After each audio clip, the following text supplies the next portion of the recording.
The obsession with perfection is a fruitless endeavor. Too often it leads to frustration and disappointment. It is the pursuit of an unreachable goal, like chasing a mirage in the desert. On the other hand, choosing growth as a motivator can be a powerful tool that encourages us to continuously improve, evolve, and adapt. With this mindset, today's wisdom comes in the form of an excerpt from the book titled Your Erroneous Zones by Wayne Dyer.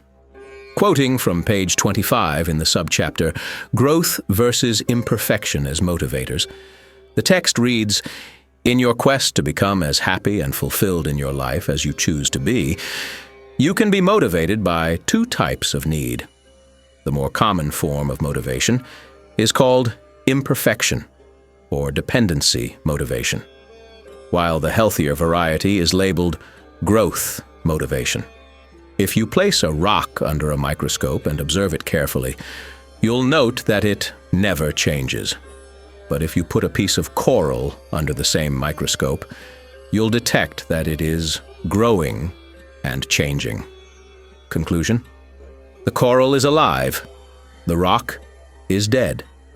How do you distinguish between a flower that is alive and one that is dead? The one that is growing is alive. The only evidence of life is growth. This is also true in the psychological world. If you are growing, you are alive. If you are not growing, then you might as well be dead. You can be motivated out of a desire to grow rather than a need to repair your deficiencies. If you recognize that you can always grow, improve, and become more and greater, that is enough. When you decide to be immobilized or to experience hurtful emotions, you've made a non-growth decision. Growth motivation means using your life energy for greater happiness, rather than having to improve yourself because you've sinned or because you are in some way incomplete. A corollary of choosing growth as motivation is personal mastery in every present moment of your life. Mastery means you are the decider of your fate. You are not a coper or a striver or someone who adjusts to the world. Rather, you choose what your world will be for you. George Bernard Shaw expressed in Mrs. Warren's Profession, "People are always blaming their circumstances for what they are. I don't believe in circumstances. The people who get on in this world are the people who get up and look for the circumstances that they want. And if they can't find them, they make them." But remember what was said in the beginning of this chapter. Changing the way you think or feel or live is possible, but never easy. Let's be hypothetical for a moment. If you were told at point of a gun that within 1 year you would have to complete a difficult task, such as running a mile in 4 minutes and 30 seconds, or performing a perfect jackknife dive from the high board, and failure to do so would result in your execution, you would set out on a regimented schedule in which you would practice each and every day until your time came to deliver. You would be training your mind as well as your body, because your mind tells your body what to do. You would practice, practice, practice, never yielding to the temptation to quit or slack off, and you would deliver and, consequently, save your life. This little fairy story is, of course, intended to make a point. No one expects to train his body overnight, and yet too many of us expect our minds to respond with just such alacrity. When we are trying to learn a new mental behavior, we expect to try it once and have it become a part of us instantaneously.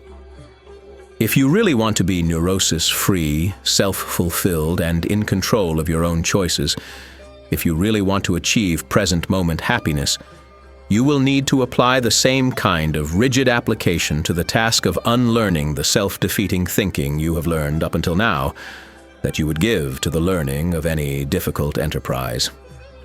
In order to master this kind of fulfillment, you'll need to repeat endlessly that your mind really is your own, and that you are capable of controlling your own feelings. The remainder of this book will be an effort to help you in your personal goals by having you begin precisely that repetition of such themes. You can choose, and your present moments are yours for the enjoying, if you decide to be in charge of you. Wayne Walter Dyer, author of Your Erroneous Zones, was a popular American self-help advocate, author, and lecturer. His 1976 book, Your Erroneous Zones, has sold over 30 million copies and is one of the best-selling books of all time. It is said to have brought humanistic ideas to the masses. He received his DED degree in counseling from Wayne State University. He was a guidance counselor in Detroit at the high school level and a professor of counselor education at St. John's University in New York. He first pursued an academic career, publishing in journals and running a successful private therapy practice. But his lectures at St. John's, which focused on positive thinking and motivational speaking techniques, attracted students beyond those enrolled. A literary agent persuaded Dyer to package his ideas in book form, resulting in Your Erroneous Zones. Although initial sales were thin, Dyer quit his teaching job and began a publicity tour of the United States, doggedly pursuing bookstore appearances and media interviews.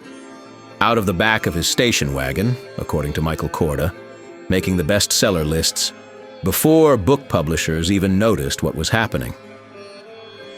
By prioritizing our development and resilience, we pave the way for personal success and fulfillment. If you enjoyed today's lecture, be sure to like and subscribe, and stay tuned for more content. Until next time, this is your host, Lex Luthor, signing off.